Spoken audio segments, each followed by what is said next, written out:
반갑습니다. 반갑습니다. 자, 이번 시간에는 대종사님께 전 시간에 그 서중안 드디어 이제 이분이 등장하죠. 등장하셔서 그 하상 이제 회상 공개 공식적 활동이에요.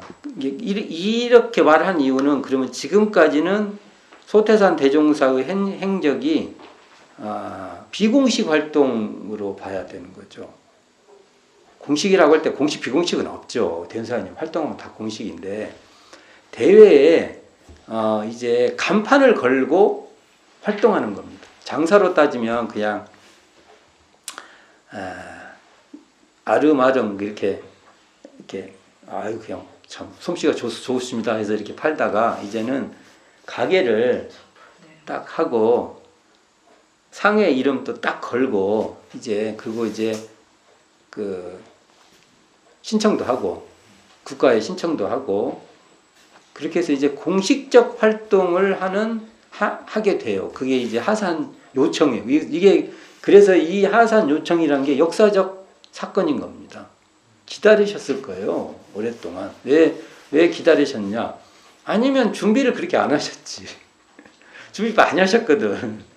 우리가 말하고 있는 뭐 교리 강령, 교강이라고 하죠. 그것도 준비하신 거고, 초기 교서에 쓸 그 교서의 초안도 미리 해놓고, 그 다음에 제자들도 정산용사님을 변산 바깥으로 편력도 시켜서 또 인연도 만나시고, 또 있는 제자들하고 계속 이 교리의 강령으로 훈련을 시켜봐요. 그래서 그것도 계속 해보시고 모든 것이 준비를 해오신 겁니다. 그리고 전삼삼의 아들인 전음광을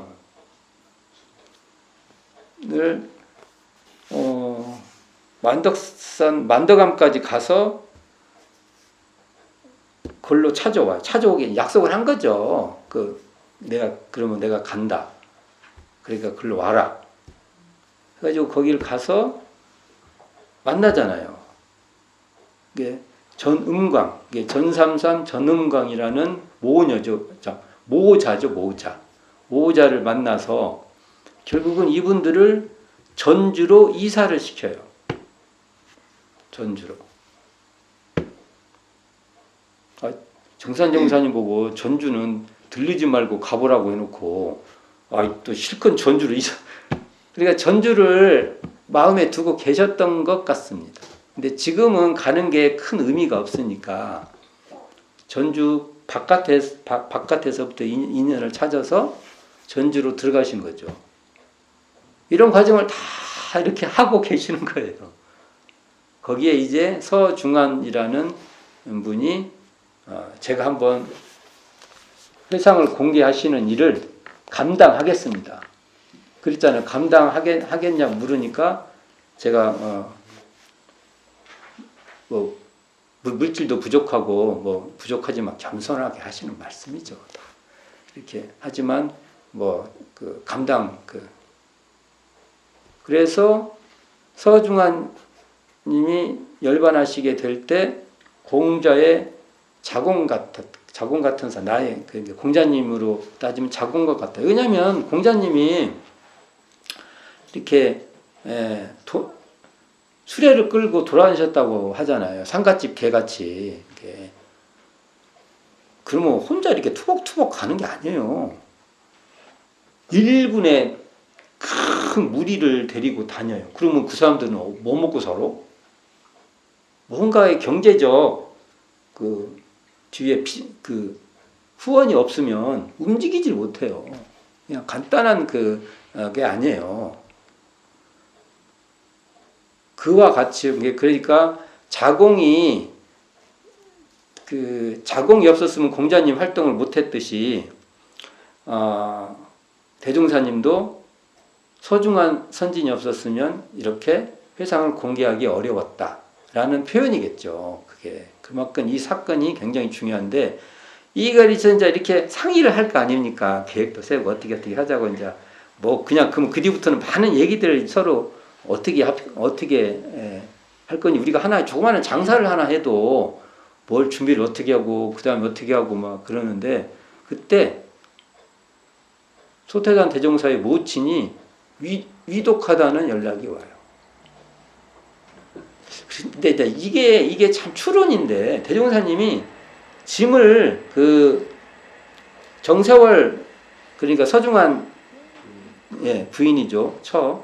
왔을 때도 짐을 미리 싸놨다고 내가 사실은 어디 가려고 미리 짐을 싸놨는데 누가 좋은 사람 올 것 같아서 기다리고 있었다. 이렇게 말하는 걸 보면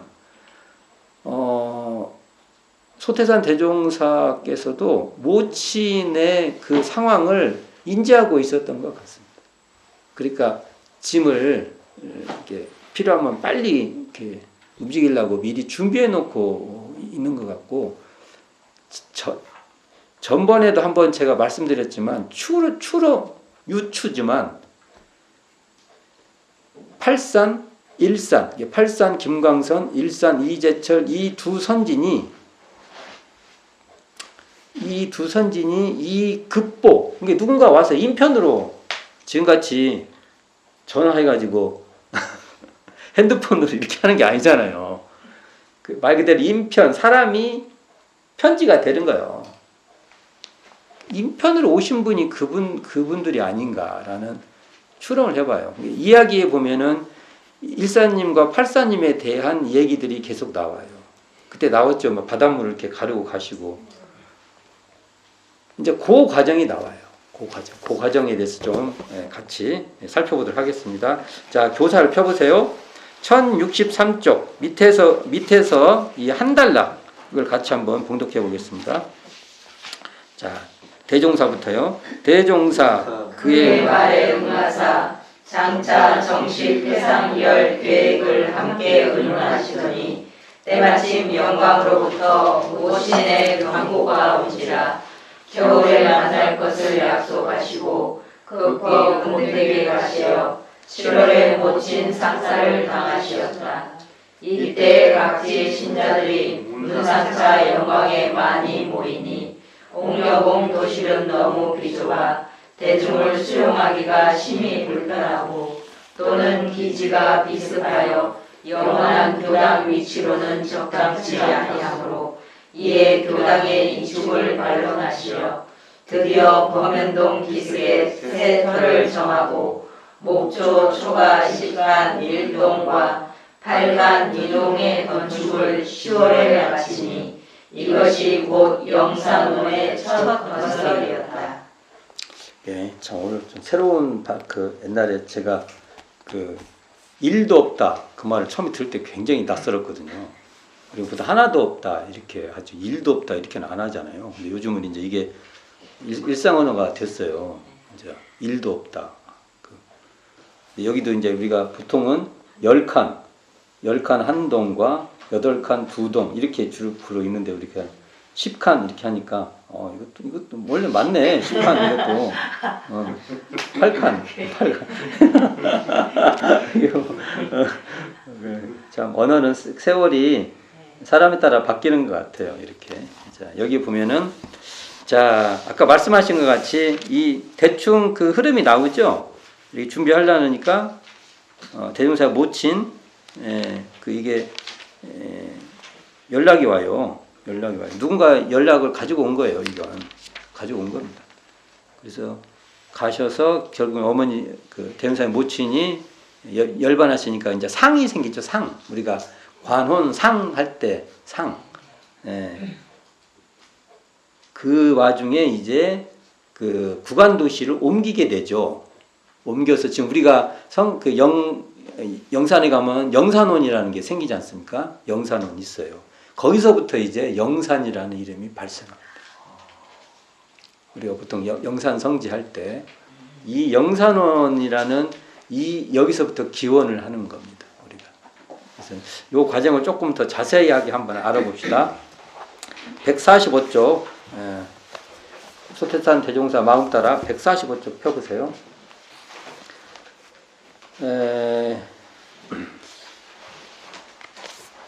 아니 147쪽. 그러니까 석두거사 소태산 대종사께서 서종왕과 함께 이제 변산 복례 산중에서 이제 나가서 이제 그 대처, 옛날에 대처란 말 많이 썼는데 큰 거, 넓은 거 대처. 요즘은 대처란 말 안 쓰죠. 옛날에 대처란 말 많이 썼습니다. 대처, 그러니까 큰 거 나가셔서 이제 회상을 정식이라는 게 중요해요. 이제 간판을 딱 걸고 정식으로 열 계획을 이게 이제 이렇게 의논을 할 거 아닙니까? 그런데 영광으로부터 모친한 후에 급보를 받게 되는 거예요. 이때 이제 저는 추론하기를 일사님이나 팔사님이 같이 오신 것 같다. 이런 추론을 이제 해보는 것이고요. 이때 이제 그러니까 옛날에는 언제 만나자 하면 뭐 동지에 만나자 막 이래요. 지금은 뭐 몇 시에 맞을래 뭐 1시야 2시야 막 이러잖아요. 근데 옛날에는 동지에 만나 또 다 만나요.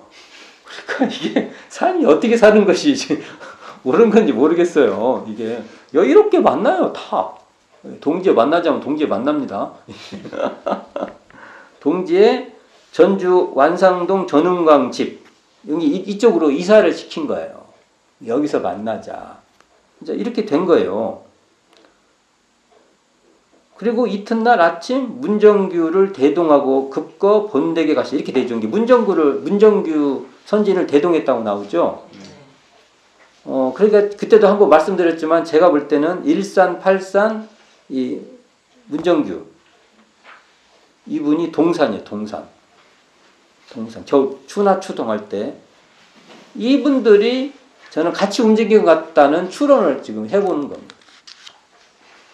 급거 본댁에 가시어 이렇게 나오죠. 여기서 본댁은 어디에 계실 것 같아요? 본댁이 동생집이에요. 육산 그 박동국 육사님이 그 이제 출계 그 옛날에 같은 일가 친척 그쪽으로 출계가 돼요. 서로 출계했는데 여가 어디냐면 영광에 들어가다 보면 연성리라고 있어요. 제가 다닐 때만 해도 그 집이 있었는데 이제 그 집을 허물고 새로 졌어요. 그래서 그 터만 지금 보이는데 거기서 결국은 그 집에서 열반하시죠. 그것이 원기 8년 음력 7월 15일 모친 상사, 그러니까 아까 관원상 할 때 이 상사가 생기니까 이제 이때 이제 신자들이 그래도 대종사님과 관계된 분들이 영광으로 이제 모이기 시작해요. 그러니까 이게 단합대가 되는 겁니다. 그리고 이제 회상을 공개한다 이런 것도 그게 이제 확고하게 다 서로 아마 전달도 되고 이제 들었기도 했지만 또 모여서 또 얘기하면 구체성이 생길 거 아닙니까? 그래서 이제 그런데 이제 하다 보니까 수용에 이제 문제가 생긴 거예요. 옥녀봉에 있는 구간도실이 너무 비좁고 하여간 불편했나 봐요. 그리고 지금도 가보면은 낮아요. 기지가 지금도 낮고 습한 면이 있죠. 지금도 약간 그런 면이 있는데 그래서 하여간 그 도시를 옮기자는 얘기가 나온 거예요. 그래서 지금 범현동 지금 있는 자리 거기도 범현동입니다. 거기에 세터를 정해서 어떻게 짓냐? 목조초가 10칸 이렇게 10칸짜리를 지었다는 거예요. 그럼 가운데 짓고 좌우에 8칸짜리 2동을 지었다. 지금은 그렇게 안 보이죠. 가보면. 그러니까 한 동이 지금 소실된 겁니다. 한 동이. 근데 원래는 가운데 놓고 좌우 좌청룡 우백구식으로 지금 지어져 있는 것입니다. 그래서 이것이 바로 영산원의 첫 건설이었던 겁니다. 그래서 이 영산원이라는 이름이 이제 중요한 것이죠. 자, 제가 원래는 이 책 공부하면서 다시 또 해야 되는데 뭐 복습을 다시 하는 에 있어도 한번 살펴보겠습니다. 그 소태산 숨결 따라 소태산 대종사 숨결 따라 164쪽, 165쪽 보면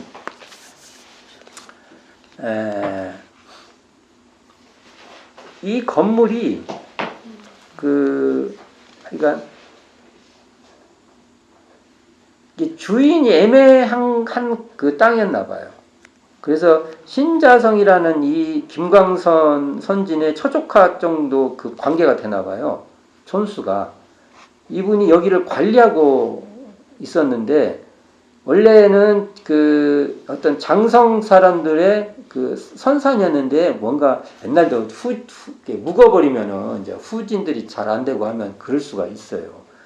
그래가지고 어쨌든 이 땅이 그리고 가시나무가 이게 그 뭐지 사람이 안 하니까 가시나무들 막 생기고 그러잖아요. 그러니까 별로 안 쓰는 땅이었나 봐요. 그렇게. 근데 여기를 결국은 해서 여기에 이제 측량을 해가지고 이제 구입하게 된 격이죠.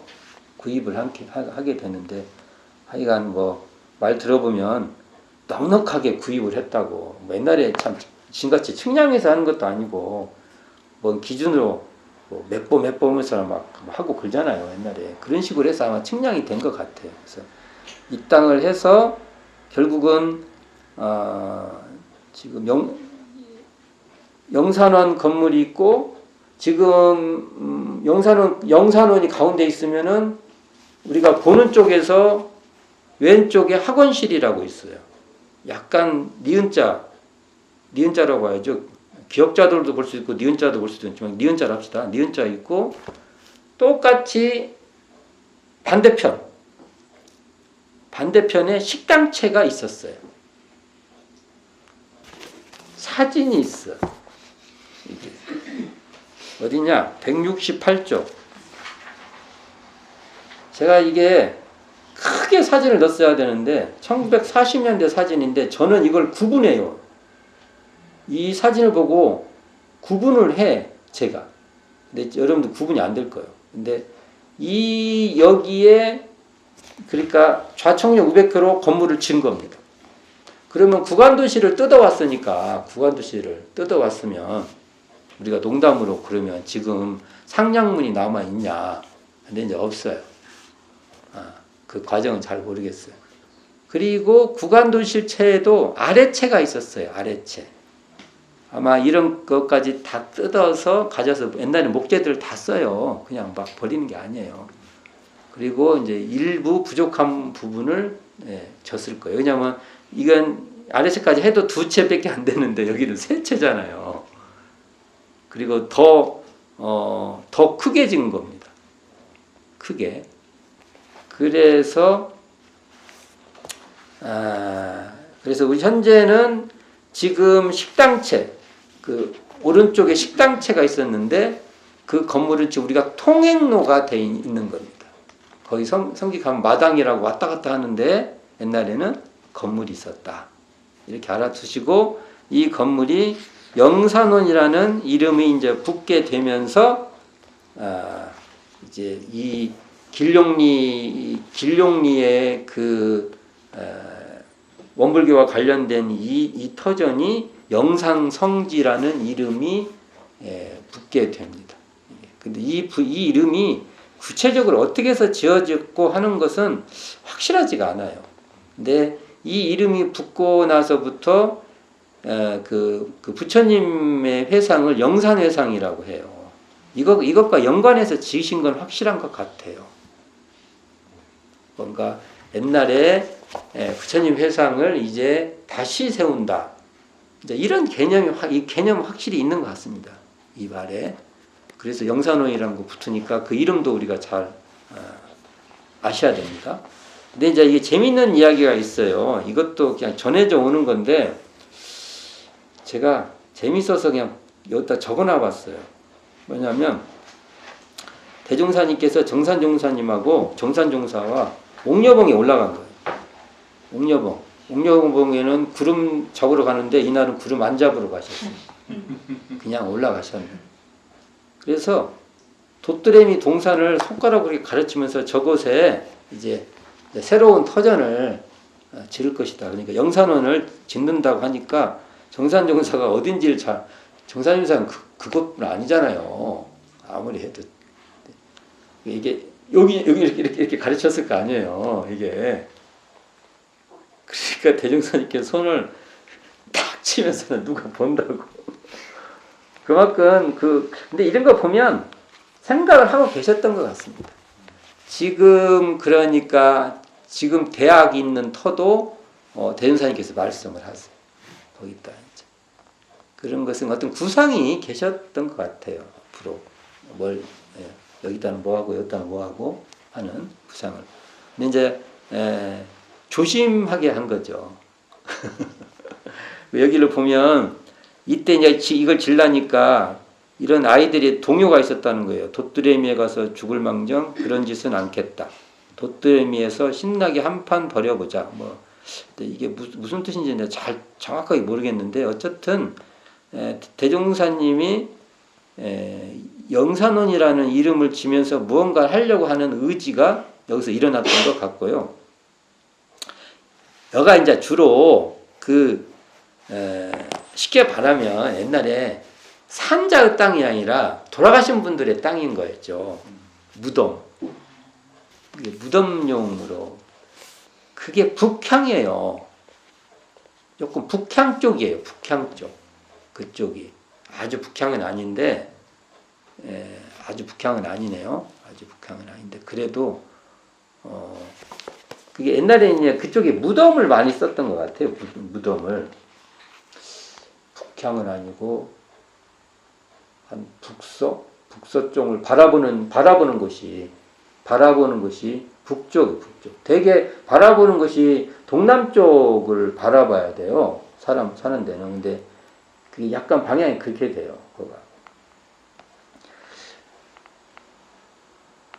그리고 여기에 대한 재밌는 얘기도 있고 하는데, 어쨌든 이런 이야기가 나오는, 저는 이제 이런 이야기를 어떻게 보냐면은요, 이게 이야기가 사실이네, 사실이 아니네, 이런 얘기는 생각 안 해요. 재밌죠? 이거 사실이냐, 사실이 아니냐, 이렇게 읽어봐야 되는데, 사실이냐, 사실이 아니냐는 관심이 없어요. 그럼 뭐에 관심이 있냐? 왜 이런 얘기가 있게 됐냐? 여기에 관심이 있습니다. 그러면 여기에 대한 중요성이 있었던 겁니다. 대종사님이 중요하게 말했던지, 그러니까 이런 이야기가 만들어질 수도 있고, 또 어떤 이야기가 더 키워질 수도 있고, 그런 겁니다. 그러면 이곳을 중요하게 생각했다는 것입니다. 이런 말도 있어요. 대종사님의 둘째 훈장인 김화천. 이 양반이, 대종사님께서 산상기도를 이제 안 다니실 즈음에, 이제 마지막 기도라고 했지만, 마지막 기도라고, 이런 것도 좀 강화된 거죠. 어떻게 이거 마지막이라고 그런 생각을 했겠어요. 이제 하다 보니까 안 했겠죠. 이제. 그런데 그때, 시간까지 나와. 4시 무렵. 그러니까 이제 땅거미가 지려고 하는, 그런 뜻이죠. 그러니까 산밭제에서 회색 장삼, 붉은 가사를 두른 중들이 열을 지어 내려오더만, 그 중들이 반했나 봐요. 수백 중들이 그 뒤를 따라서 구호동을 내려가서 돛드레미 아까 가시밭길 있죠. 거기로 가서서 풍악을 올리고 법석을 떨다가 사라졌다. 이런 것도 봤다. 이런 식이 있는데, 이 이야기가 사실이냐, 사실이 아니냐는 저한테는 중요하지 않아요. 그런데 왜 이런 이야기가 우리에게 계속 전해지냐, 이겁니다. 여기도 보면은, 삼밭제에서, 대인사님께서 삼밭제에서 구도했잖아요. 구도했다가 지금 영산원 건축을 하잖아요. 그러면 이 이야기를 보면은 대종사의 어떤 역사가 살짝 묻어 있어요. 이 안에. 대종사님께서 해서 이렇게 이게 스님들은 중잉평이라는 것은 수도를 한다는 사람들 아니에요. 그러니까 어떤 수도의 그 흐름이 삼밭제에서 영산으로 간 거예요. 갔죠. 그러면 이거 어찌 보면은 이 이야기가 대종사님의 행적을 은근슬쩍 이렇게 이야기하고 있는 서사 구조가 있어요. 여기. 그리고 뭔가 그렇게 삼밭제에서 큰 노력을 했는데 그것을 영산원에서 뭘 하려고 한다. 이런 구조가 이 안에 있어. 그러니까 이런 이야기를 이렇게 읽으면은 되는 겁니다. 하여간 대종사님은 재밌는 것이 막 그 해골 입고 막 하는데요. 사람들이 무서우면 대종사님이 슉 갔다 오면 좋아져. 화사해져. 이게 이런 일이 많아요. 그러니까 서울에서도 뭐 지하실에서 죽어요. 누가 죽어요. 그러니까 대종사님께서 막 귀신들이 막 왔다 갔다 보니까 내가 한번 가보자고. 대종사님 슉 갔다 오면 멀쩡해져. 그 대사님이 태연하게 가보니까 그걸 보고 안심을 하는 것 같습니다. 그렇게 보는데, 자, 제가 왜 아까 이런 이야기를 다른 식으로 풀어줬냐면요, 앞으로 이런 식으로 많이 바라보세요. 이야기들을. 그럼 거기에 다 의미가 있고, 버릴 이야기는 없어요. 버릴 이야기는 없습니다. 자, 그 뒤에 이 영산원을 이 영산원이라는 이곳이 굉장히 중요하게 되는데, 사실은 구호동 옥녀봉 아래 있었던 그 구간도실이 뭐예요? 우리가 창립 정신은 거기서 거의 이루어지니까 창립 정신의 산실이 해도 돼요. 그리고 거가 뭐가 돼요? 최초 교당이라고 우리가 현재 의미 짓고 있는 곳이에요. 근데 이것을 지금 우리가 그 뒤에 있는 조그마한 산을 열애봉이라고 우리가 부르고 있는데, 작은데 열애봉이라 합니다. 우리가 열애봉 아래로 옮겨요. 그러니까 갑자년 회상 공개 이전에 옮기는 겁니다. 거기를. 그래서 이론 회상을 하기 전에 그 기초 기지로 삼은 겁니다. 저는 여기를 의미부여를 좀 하는데요.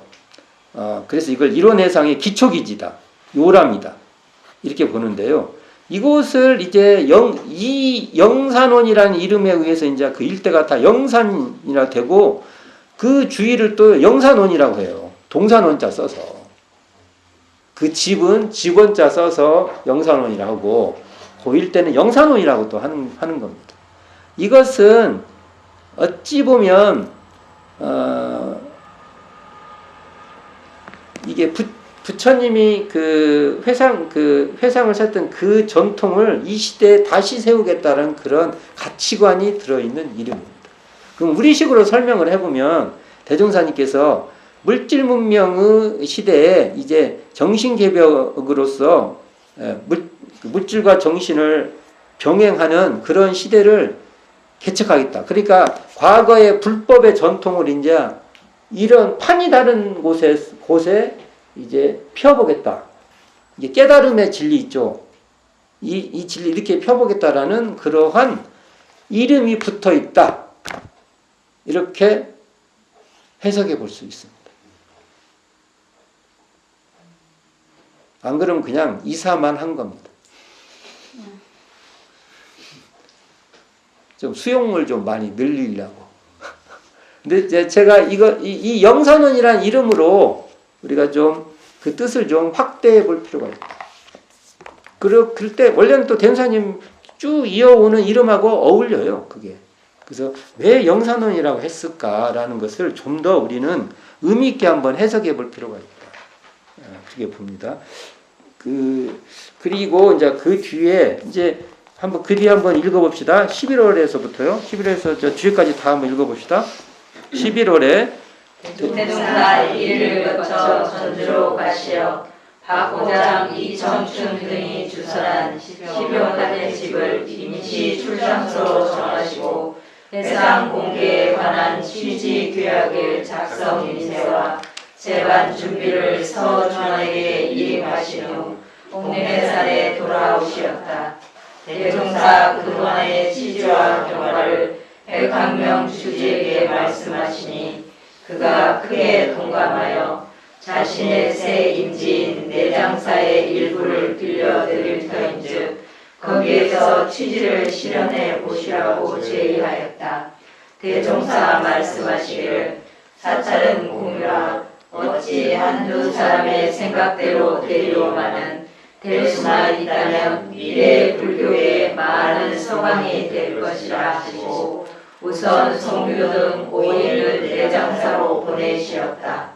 원기 9년 2월에 대종사 이 김제를 거쳐 대장사에 이르시니 전날의 의논은 성녀들의 반대로 좌절되고 백학명 주지는 크게 미안히 여기는지라 대종사 여러모로 그를 위안하신 후 몇몇 제자들을 데리고 서울에 가시어 서주만이 주선한 집에 임시 출장소를 정하시고 한 달간 머무시며 여러 인연들을 얻으셨다. 네, 여기까지입니다. 자, 뭐 이게 이 과정들은 잘 설명이 돼 있어요. 그래서 이걸 조금 더 좀 세부적으로 한번 살펴보면, 자, 이제 이렇게 영산을 건축을 하고 언제 만나기로 하셨어요? 동지 아까 동지. 그 이게 동지달에 딱 만나시는 거예요. 동지에 딱 만나셔서 이 동지달에 대운사님께서 이 박원석이라는 분이 나오죠. 이분이 누구는 김남천님의 사위예요, 사위. 이분이 이리철도에 근무하셔가지고 이쪽 지리도 잘하시고 그랬을 거예요. 여기서 박원석 집에서 하루를 주무셔요. 아, 지금 이 터가 지금 우리 땅이 아니에요. 그래서 제가 멀리서만 보고 다니는 터입니다. 또 혹시 또 저로 인해서 그게 또 안 좋은 하여간 멀리서 봅니다, 저는. 여기 계시다가 다음 날 이제 전주에 가시죠. 경편철도를 타고, 제가 말했었죠. 경편철도라는 것이 이 지역에서 합자해서 기차량이 많지 않고 몇 칸 달고 다니는 그런 차량인데, 전음광의 집이 정말 지금도 거가 가보면은요, 서완산동인데 지금도 가난한 곳이에요. 옛날에는 그 가난한 사람들이 살았을 겁니다. 오두막집이라고 표현이 나오는데, 대중사님 주무실 데 없으면 주로 평상 같은 데서 이렇게 모기장 치고 주무시고 막 그랬다고 들어요. 여기 말 들어보면 이 박원석과 이쪽 보면 모기들이 많아갖고 다른 사람들 막 모기하고 싸우는데 대종사님은 딱 주무시면 주무신대요. 참 그 제자들 그게 참 신기했대. 어떻게 주무시지? 그러셨대. 믿거나 말거나. 그런 게 신기했다고 그러더라고요. 우리가 모기에서 자보시면 아시죠? 잠 못 잡니다. 대원사님 딱 주무신대요. 그러셨다고 합니다. 모기가 안 먹는 거 아니에요? 물으셨겠지. 모기들이 그렇게 생각이 많지는 않습니다. 여기 보면 교전에 보면 박호장 이청춘이 주선한 10여 칸 이렇게 나오죠. 네. 근데 사실은 여기서 좀 송월수라는 분이 많이 주선해요. 그래서 이곳에 송월수님이 들어가야 돼요. 근데 이게 참 어찌든 빠진 겁니다. 이게 송월수 이분들이 이제 전주 동문 근방에 이제 10여 칸 집을 마련을 해요. 동문. 그래서 이제 여기도 가보는데, 저도 가보는데 어딘지는 정확하게 몰라요, 우리가. 그래서 대충 이 근처일 것이다. 지금 동문의원 있는 그 주변 일대다, 이렇게 생각하시면 됩니다. 나중에 기회 있을 때 한번 가보세요. 여기서 전주 임시 출장소를 세우는 겁니다. 이게 최초의 출장소예요. 그곳을 빌린 곳을 갖다가 전주 임시 출장소라고 한 거예요. 여기서 이제 회상 창립의 준비를 위한 임시회의도 열고 한 거예요. 이곳에서. 이게 뭔가 이제 하기 위해서 우리가 준비하고 그래야 하잖아요. 그러니까 이런 것을 여기서 한 거예요. 그래서 회상 창립 준비 모임에서 이제 서중환에게 회상 창립에 대한 취지서 윤세 및 제반 준비를 일임하게 됩니다. 그래서 여기서 이제 회상을 왜 우리는 이렇게 이런 단체를 만들느냐라는 취지 설명을 쭉 해요. 이것도 한번 언제 읽어봐야 돼요. 아, 글이 멋있습니다. 이런 소박한 말로 이렇게 감동적인 그 글을 쓸 수 있는가? 우리가 개교 동기 읽는 맛하고는 또 달라요. 그건 뭐랄까 좀 직접적인 말씀도 이렇게 있고 언제 한번 이 취지 규약, 이 취지서 왜 회상을 공개하냐 이 취지서를 읽어볼 때 야, 이래서 우리가 그 회상을 열었구나 이런 게 명쾌하게 나옵니다. 그것을 좀 더 이론화시킨 게 개교 동기고요. 우리 현재 개교 동기고 거기는 조금 더 직접적이에요. 훨씬 더. 예를 들면 뭐 혼몽 중에 있는 우리, 취 중에 있는 우리 이렇게 쫙 나와요. 거기에. 이게 누구를 위해서 이걸 하는가가 명쾌하게 나옵니다. 나중에 한번 그것만 한번 이렇게 읽어볼 수 있는 기회가 생기길 바랍니다. 이제 이 과정을 겪고 이제 한 게 반년 만이죠. 한 5개월, 근 5개월 이 만에 이제 다시 복례산으로 온 거예요. 시간을 오니까 이제 항명스님 만나서 이제 전에도 그랬잖아요. 빨리 나가서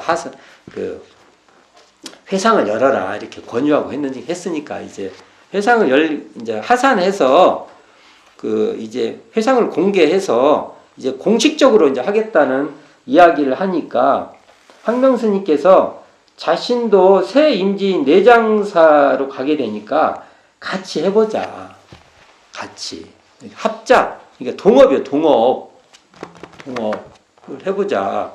이렇게 하니까 아마 대종사님 입장에서는 이 항명스님의 이런 의견들을 쉽게 그냥 그게 그렇게 됩니까? 하고 처음부터 그러지 못할 입장이었던 것 같아요. 관계도 그렇고. 그리고 명분도 일단은 명분이 시도를 해보는 게 맞게 됐을 거예요. 이때. 그래서 일단은 그래서 5분을 미리 보내요. 누구냐? 송규, 김광선, 오창건, 이동환, 이준경 이분들을 미리 보냅니다. 근데 이때 항명스님께서 그 내장사의 일부인 원저감 있어요. 지금도 있어요. 원저감. 그 다음에 고내장이라면 옛날에는 이걸 백년암이라고 했고 현재는 병년암이라고 하는데 지금 있어요. 지금 제가 이게 보면은 이게 옛날 사진인데 이게 잘 안 보이죠? 이 가운데 이렇게 있는 게 절이에요, 절. 이게 초가집 아닙니다. 기와집인데 이게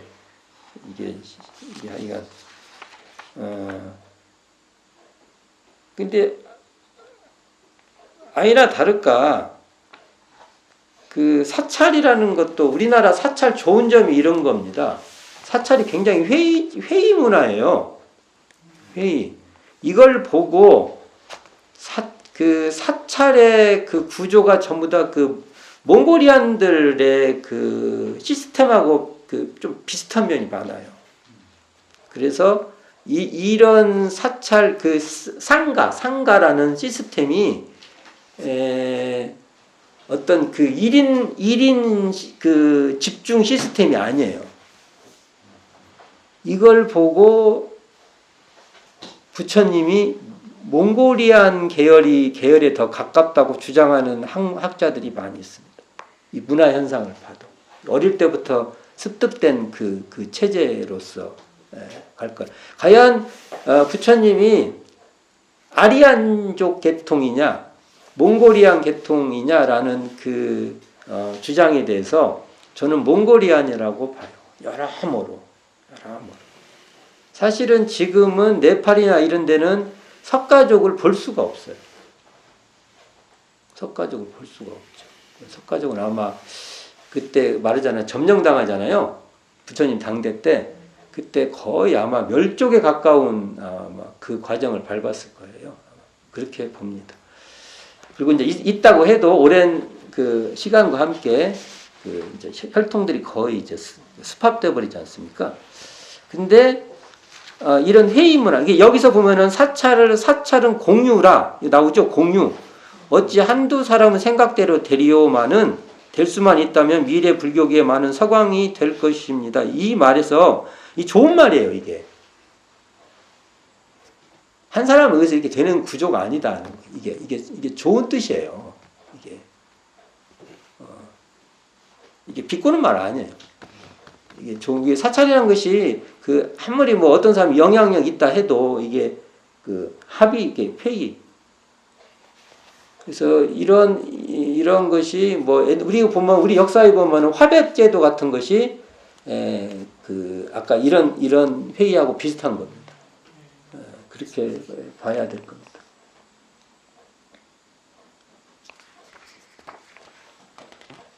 초원에 사는 사람들이 어디에서 모여요? 그러면 서로 간에 합의를 보는 겁니다. 누구 하나가 막 일방적으로 쭉 하지를 않아요. 그렇게 돼서는 되더라. 왜냐하면 이 사람들이 자기가 싫으면 절로 가버리면 돼.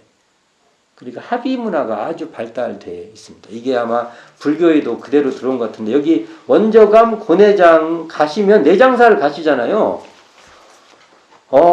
그러면 딴 데를 이렇게 돌아다니면 안 돼요. 원저감 여기 고내장 지금의 병련암이라고 있어요.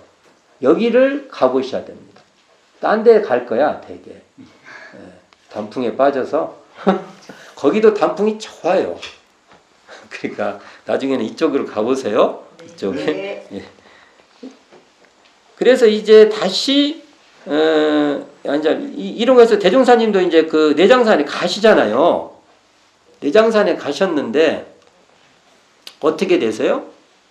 결국은 안 되죠. 그래서 이제 결국 이제 근데 이것도 대종사님도 다 이렇게 인지하셨던 것 같아요. 왜냐하면 뒤에 행보를 보면 알아요. 뒤에 행보. 뒤에 행보가 뭐냐면 서울에 가시는 겁니다. 원기 9년 양력 3월 30일 경성에 올라갔어요. 경성에 올라갔어요. 그래서 우리가 현재 원불교사에서 이 경성의 역사가 많이 단절되어 있습니다. 그래서 앞으로 경성의 역사를 좀 자세하게 좀 우리가 더 좀 이렇게 우리가 좀 공부해야 된다고 보는데, 자, 그래가지고 경성에 가서 다시 경성 임시 출장소를 세워요. 또 아까 전주 임시 출장소 있었죠? 네. 여기도 잠깐 빌려갖고 쓰는 것이에요. 근데 여기서 회의도 하고 있으니까 이것을 경성 임시 출장소가 되는 겁니다. 자, 이 과정을 겪어서 결국은 전주 완상동 전음광 그 집에서 회상 창립 발기 모임을 해요. 몇 명? 7분. 누구요? 하나, 둘, 셋, 넷, 다섯, 여섯, 일곱. 그러니까 서중환, 송만경, 이청춘, 이춘풍, 문정규, 박원석, 전음광. 여기는 사람 숫자가 이 파트에서 많이 나와요. 그러니까 회상 창립 발기 모임 7분. 그다음에 처음에 그 내장사에 파견된 분이 몇 분? 5분. 송규, 김광선, 오창건, 이동환, 이준경. 또 있는데. 하여간 이런 파견된 분들이 많아요. 그러니까 여기서 이걸 잘 보고, 자, 제가 이 얘기를 좀 자세히 하고 싶었는데 시간이 좀 많이 가네요. 그래서 대종사님이 언제 그러면 삭발을 했냐? 이게 이제 여기서 하나 중요한 내용입니다. 그래서 처음에는 만덕산에서 삭발했다. 전에 한번 공부했죠. 만덕산에 대종사님 1차 가고 2차 가고 그랬습니다. 2차 가실 때 삭발했다는 설이 있었는데 여러 증언, 이 당대를 봤던 분에 의하면 내장산에 이때 이제 가셨다가 나오시잖아요. 내장산에 갔다가 나오실 때 가실 때는 머리를 길러셨는데 어떤 머리? 턱수염도 계시고 윤기난 턱수염에 턱수염, 콧수염 다 있어 계셨죠. 턱수염, 콧수염. 그다음에 상투머리에 정자광 같은 거 쓰시고 이렇게 인벌인데 들어가실 때는 그 모습이었는데 내장사에서 나오실 때는 삭발을 하셨다. 그리고 대종사님 머리는 누군가의 처자의 머리에 쓰는데 사용됐다. 이런 이제 증언들이 나오는 것이죠. 그럼 결국은 내장사에서 대종사님께서 삭발하신 겁니다. 그리고 내장사에서 어떤 그 사람은 제자로 이제 거기서 만난데 그 사람에게 이름을 송만경이라 져주십니다. 1만 만자에다가 서울경자. 그러니까 이때도 서울에 가실 생각을 하신 겁니다. 그리고 서울에 대한 기대. 그래서 만. 네. 요즘 우리로 말하면 풀. 완전히 가득. 야, 시속 말하면 만땅. 서울에 대한 것이 가득. 이런 뜻이죠. 기대. 이런 마음이. 그래 이런 걸 보면 대종사님께서 이 그 내장사 일은 잘 안 될 거라고 예측을 하고 계셨고 그러면서 이제 대대로 이제 상명스님 위로해 주는 거예요. 아 원래 그게 그렇게 그 마음 너무 고맙고 그런데 그렇게 됩니까 이게 그러니까 너무 그리고 저도 참 괜찮습니다. 이렇게 그리고 미리 준비하고 계셨던 거예요. 그래서 만경이고 서울에 이제 올라가시잖아요. 그건 이게 총부가 건물이 없을 때예요. 그럴 때 이제 올라가시는데 이때 그게 대종사님께서 원기 9년이면 35세예요. 35세. 근데 여기서 이제 이 대종사님께서 삭발한 것에 대한 의미부여입니다. 자, 지금 이게 굉장히 중요한 건데 원불기 정체성을 이해하는 데 중요한 거예요. 삭발을 했다 하면은 출가라고 생각을 하는 거 아닙니까? 출가. 대종사님은 반대예요. 입산할 때는 머리 기르고요. 하산하면 머리를 깎으신 겁니다. 반대죠? 네. 이상하잖아요. 생각을 해보세요. 입산할 때 머리 깎고 하산하면 머리 기르셔야지. 반대예요. 반대. 그러면 소태산 대종사의 삭발을 어떻게 봐야 사실은 어찌 보면 새로운 의지를 다지기 위해서 삭발하신 걸 겁니다. 야, 이제 공개를 하니까. 근데 삭발해서 어디로 가요? 대처. 사람들이 많이 있는 데로 가는 겁니다. 그러니까 대종사의 삭발은요, 기존 출가의 의미가 아니에요. 이것을 지금도 우리가 만일 예를 들어서 종법사님께서 머리를 깎으신다 그러면 이것을 마치 불교식의 어떤 출가의 의미로 이걸 이해하면 전혀 아니에요. 아까 반대잖아요. 입산하면 머리 깎고 하산하면 사실은 절에서 나온 거잖아요. 그럼 머리 길려야 돼요. 그리고 이제 돌아다니면 머리가 더 길어요. 근데 대종사님 반대로 한 겁니다. 그럼 저는 이제 이것을 그래서 개벽의 삭발이라고 이름을 적은 거예요. 그러니까 스님이 되려는 삭발 위승의 그런 차원의 삭발이 아니라는 겁니다. 뭐냐면 이제 새로운 시대, 새로운 인간으로 새로운 삶을 개척하기 위한 어떤 그런 개벽의 의미의 삭발이에요. 이게 삶을 떠나서 어딘가 출가하겠다는 게 아니에요. 이게 삶을 떠나서 출가한다는 의미가 아니라 삶을 확장하겠다는, 삶을 어떻게 좀 더 잘해보려고 하는 의미에서의 그러한 의미로서의 삭발이에요.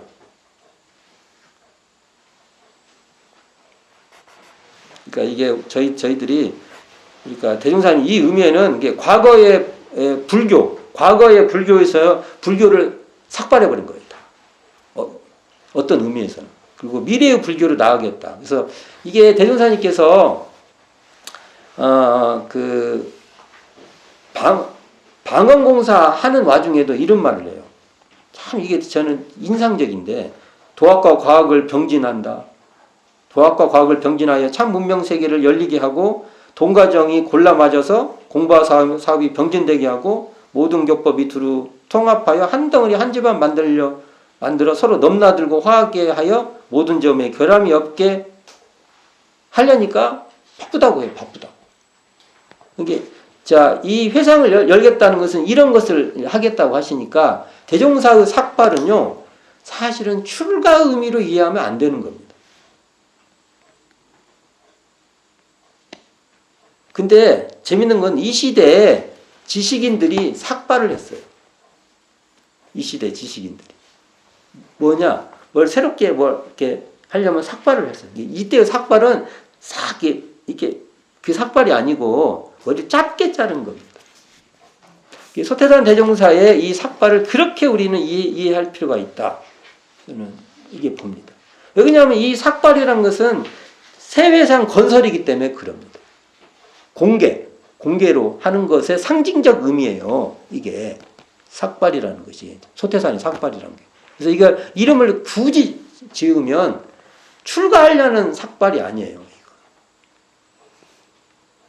그래서 제가 그냥 이름을 개벽의 삭발이다 이렇게. 개벽이란 게 더 열고 또 열고 그런 의미로서의 의미 부여를 한번 해봤다. 그래서 제가 스케치를 굉장히 여기는 좀 내용이 많아서 그냥 축축축 넘어가고 구체적인 시간대들은 거의 얘기를 안 했어요.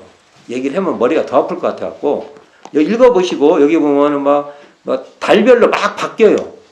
잘 읽어보면 순서대로 착착착착 움직여요. 이거 얘기하면 머리 아파갖고 앞뒤도 구분도 안 될 거예요. 그래서 한번 읽어보시고. 근데 큰 흐름은 어떻게 됐다? 처음에 이제 서중환 선지님께서 큰 흐름만 따지고 마무리해 봅시다. 서중환께서 하산합시다. 그러니까 그럽시다 하고 맞장을 딱 이렇게 호응을 해 주셔서 상의를 막 하는데 어머니가 모친 되니까 어머니 이제 가서 결국 어머니가 열반하시게 되고 해서 그 장이 어머니 상이 생기니까 그 상이 이제 회상 창립의 어떤 단합대 같이 된 거죠. 싹 알게 되고 그리고 그때를 기점으로 부관도시를 옮겨서 영산원으로 이름을 이제 짓고 이제 그리고 아까 언제 만나기로 했어요? 동짓날 만나니까 동짓 정도 되니까 대중사님도 어디서 만나겠죠? 전음광 이게 전음광 전주 전음광 가는 거예요. 전주를 가면 우리 생각에는 전주를 바로 갈 것 같죠? 의외로 1위를 와가지고 이게 전주를 가고 그랬어요. 이제 그 관계를 교통편 관계를 정확하게 알아야 되는데 그 설명을 제가 잘 못합니다. 이제 그런데 그 전에 전음광집에 가셔가지고 이제 창립 이제 좁아요. 거가 그러니까 그 제자들이 몇몇 제자들이 전주 동문 쪽에 집을 빌리죠. 그래서 거기서 회의도 하고 해서 거기를 처음에 우리가 임시 출장소라고 하는 이름이 전주 출장소라고 붙고 거기서 회의도 하시고 그 과정을 밟죠. 그리고 나서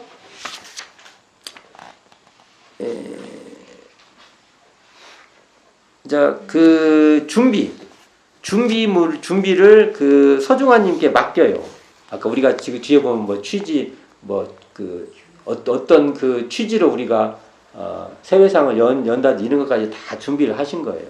맡겨놓고 다시 복례산에 이제 오시는 거예요. 오시니까 이제 항명 스님하고 만나서 이제 안 보이다가 이제 왔으니까 인사도 갔을 거 아닙니까? 왔는데 그러니까 가니까 나도 내장산으로 이제 가게 됐다. 이렇게 얘기를 하고 그러니까 항명 스님이 그러면 우리 같이 좀 해보세. 이렇게 됐죠. 그래가지고 또 뭐 이렇게 계획을 또 거기서 또 이렇게 됐는데 대종사님은 절이 그렇게 나라 사람 합의를 보기가 쉽지 않은데 그래도 아마 서로 그럴 수 있는 관계는 아니니까 처음에는 응해 이제 보신 거죠. 근데 그래서 사람도 보내서 상황을 타전해보는데 아니나 다를까 그게 원래 처음 생각했던 것 같이 잘 안 돼요. 그래서 항명 스님을 달래드리고 나오셔서 그때 만난 제자한테는 송만경이라는 이름을 붙여주시면서나 그 기대감과 같이 서울로 올라가시는데 그 내장산에서 나오실 때 소태사는 삭발을 했다. 근데 그 삭발은 저는 불교에서 말하는 삭발의 개념이 아니고 대대로 더 새로운 회상을 열겠다는 그 내용을 가진 삭발이었다. 이렇게 이해를 하면은 그나마 큰 스케치를, 자 그러면 거의 이 내용이 이제 대종사님께서 삭발의 이 내용이 결국은 변산의 시대의 마무리가 된다. 근데 이 삭발이란 건 뭐냐면 새로운 것에 대한 상징이에요. 그래서 제가 이 삭발 얘기를 대종사님, 우리는 주로 대종사님의 이 삭발하신 모습을 주로 보잖아요. 이 전까지는 삭발이 아닌 겁니다.